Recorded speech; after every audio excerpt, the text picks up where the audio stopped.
Bienvenue dans l'émission En esprit et en vérité avec le pasteur Luc Owono. Dieu est esprit et il faut que ceux qui l'adorent en esprit et en vérité.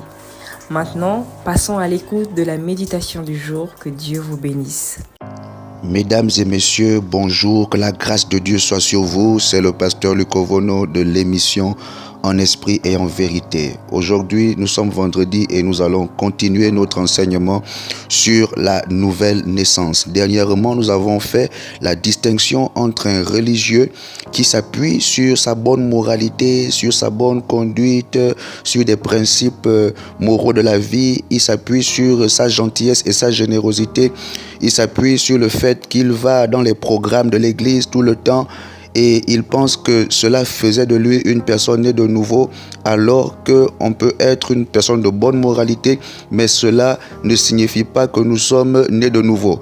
On a vu la différence avec le chrétien né de nouveau qui, lui, n'a fait aucun effort. Il ne s'est pas appuyé sur sa propre sagesse, il s'est plutôt abandonné totalement à Jésus. Il a donné son cœur, il a cru au salut par la grâce en donnant son cœur totalement à Jésus. Et lorsque il s'est abandonné à Jésus, Dieu lui a fait un don, le don du salut par la grâce.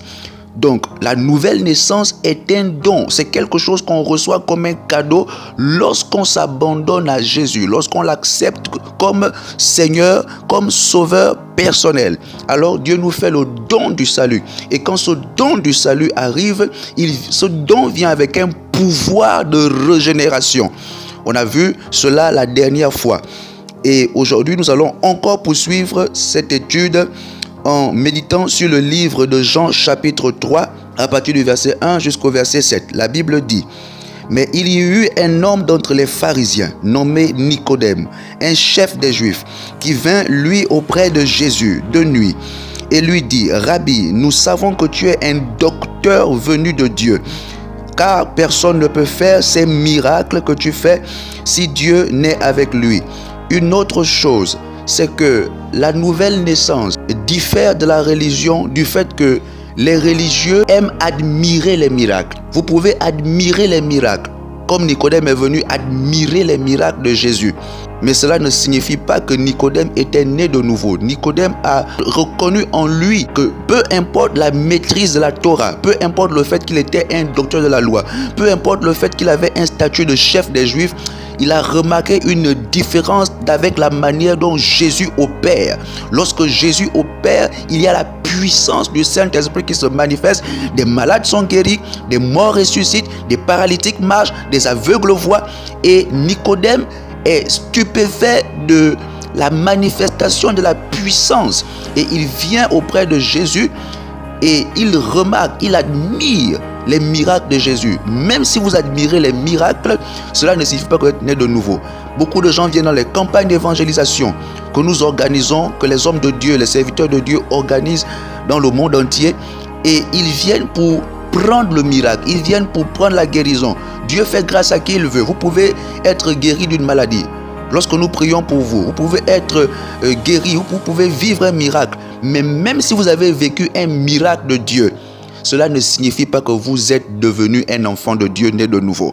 Vous devez naître de nouveau, parce que sans la nouvelle naissance, comme Jésus le dit dans le verset suivant, Jésus lui répondit: en vérité, je te le dis, si un homme ne naît de nouveau, il ne peut voir le royaume de Dieu. Malheureusement, vous ne pouvez pas rentrer au paradis, au ciel, dans l'éternité auprès de Dieu, si vous n'êtes pas un chrétien né de nouveau. Nicodème ne comprend pas de quoi il s'agit. Il dit: mais comment un homme peut-il naître quand il est vieux? Peut-il rentrer dans le sein de sa mère et naître? Ça c'est la compréhension naturelle et biologique. Mais Jésus parlait d'une naissance dans l'esprit, une naissance spirituelle. Au niveau du verset 5, il répond: en vérité, je te le dis, si un homme ne naît d'eau et d'esprit, il ne peut entrer dans le royaume de Dieu. Alors Jésus va montrer ici la première naissance, qui est la naissance biologique, avec des traits de caractère biologique. Lorsque nous naissons du sein de nos parents, de notre mère, nous avons les gènes de nos parents. Plus nous grandissons, les gens remarquent véritablement que nous sommes enfants de notre parent. Donc lorsqu'on parle de la naissance d'eau, on parle de la première naissance, qui est la naissance dans la chair. Savez-vous que nous faisons des mois dans une poche d'eau lorsque nous sommes dans le ventre de notre mère? Nous vivons dans de l'eau et c'est cette eau-là qui nous forme miraculeusement. Par la puissance de Dieu, nous sommes formés, les tissus se multiplient et nous devenons un être humain et nous venons au monde et nous transportons les gènes, l'ADN de nos parents. Parfois nous avons la même voix, parfois nous avons la même démarche, parfois nous avons la même dentition, les mêmes yeux, le même nez, le même teint.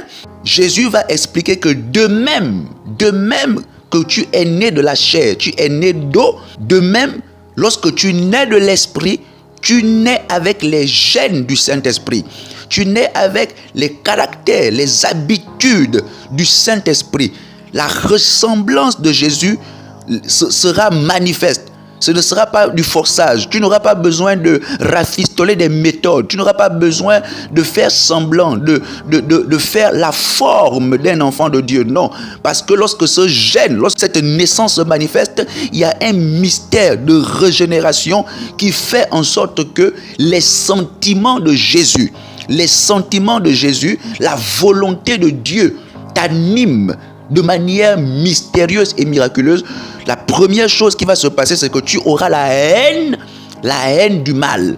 Tu auras la haine de vivre encore dans les anciennes choses. Les choses qui avaient pour toi de la valeur avant n'auront plus aucune valeur. Tu vas commencer à ressentir du dégoût pour les péchés que tu commettais. Tu vas commencer à ressentir de la nausée pour les choses que tu consommais avant, les alcools que tu consommais, les drogues que tu prenais, les comprimés, les alcools que tu prenais.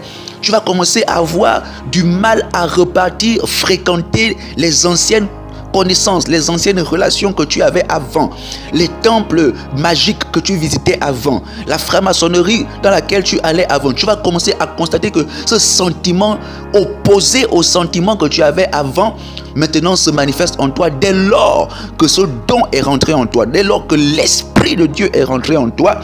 Automatiquement, les sentiments de Christ, les sentiments du ciel vont commencer à t'animer et ta vie ne sera plus jamais la même. Jésus dit, si un homme naît d'eau et d'esprit, il ne peut entrer dans le royaume de Dieu. Car ce qui est né de la chair est chair et ce qui est né de l'esprit est esprit. Voici une conclusion de Jésus qui nous montre que de la même manière que lorsque tu es né de la chair, tu as certains traits de caractère. On remarque, c'est évident. On ne peut pas nier que tu es l'enfant de tes parents parce qu'il y a des choses qui se manifestent sur ton visage, sur ta morphologie et même sur tes comportements. Alors, de la même manière, nul ne peut naître de nouveau et rester le même. Nul ne peut avoir reçu l'Esprit de Dieu en lui et rester la même personne. Nul ne peut avoir véritablement reçu Christ dans son cœur et rester la même personne. Avoir toujours les mêmes goûts, les mêmes addictions, les mêmes envies, c'est impossible. Voici pourquoi vous avez besoin de recevoir Jésus-Christ. Même si vous allez à l'église depuis longtemps, même si vous faites la chorale, même si vous êtes dans un comité, même si vous portez un titre, si vous n'avez pas reçu cet ADN, si vous n'avez pas ouvert votre cœur, si vous n'avez pas décidé de vous repentir véritablement et de recevoir Jésus-Christ, vous devez le faire maintenant. Alors je vais faire une simple prière. Si tu veux accepter Jésus, si tu veux véritablement accepter Jésus, que tu sois sans église ou que tu ailles à l'église depuis longtemps, tu peux maintenant réaliser que tu n'étais pas né de nouveau parce que quand tu regardes ta vie, ta manière de vivre, tu vis encore, il n'y a pas de différence d'avec quand tu étais dans le monde, quand tu n'allais pas encore à l'église. Alors, je t'invite à faire cette prière avec moi. Aie la foi et je t'assure que si véritablement tu t'abandonnes à Jésus ce matin, tu seras sauvé. Tu seras né de nouveau. Alors, avec moi, répète cette prière. Seigneur Jésus, j'ai besoin de toi. Merci d'être mort sur la croix pour mes péchés. Je t'ouvre la porte de ma vie. Je te demande pardon parce que j'ai marché loin de toi. Je t'accepte comme mon sauveur et mon Seigneur personnel. Fais de moi une nouvelle créature. Je veux naître de nouveau et faire ta volonté. Fais rentrer ton Saint-Esprit en moi et change mon cœur. Merci Seigneur, au nom de Jésus-Christ. Amen. Bravo et félicitations, vous qui avez fait cette prière avec un cœur sincère. Que Dieu vous bénisse. Demain, samedi, nous allons avoir des temps de prière prophétiques, des déclarations prophétiques. Alors, nous disons à demain, que Dieu vous bénisse. Bonne journée et bonne soirée. Merci. Nous avons été bénis par ce merveilleux message. Partageons-le au plus grand nombre afin que nul ne soit privé de la grâce de Dieu. C'était le pasteur Luc Ovono dans l'émission En esprit et en vérité. Que Dieu vous bénisse et à la prochaine.